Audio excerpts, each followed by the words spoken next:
সেই সময় উঠতে পারছে না। খাওয়া না খাওয়া পরশুদিন বিশাল বড় একটা খানা পুঁথাকো সব থেকে পরিষ্কার চার 500 টাকা বেচতে করে 10 টাকা লাভ করা চুরের কাটার মাছ বুঝলে ওজনে বুঝি বলো এই মাছ এই যে মাছ না আচ্ছা নিয়ে যাও হাতে দিয়ে দেবো আর একটা নিয়ে আসো খাইয়ে পয়সা 45তম বাস স্ট্যান্ডে চলে যাবে বাগলাটি ওখানে গিয়ে কথা বলবে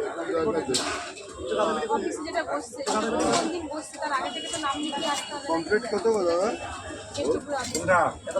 অফিস চলে যাবে ছেলেটা বলছে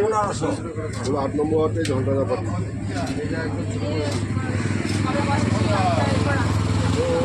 বলে দেবে আবার বাকি থাকতে হবে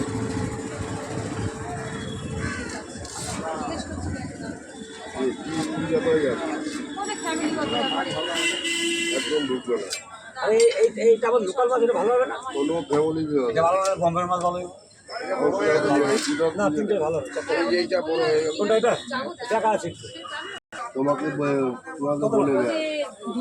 পয়সা 5 পেলে না কিন্তু 50টা দিতে তোমার নামে চলে যাবে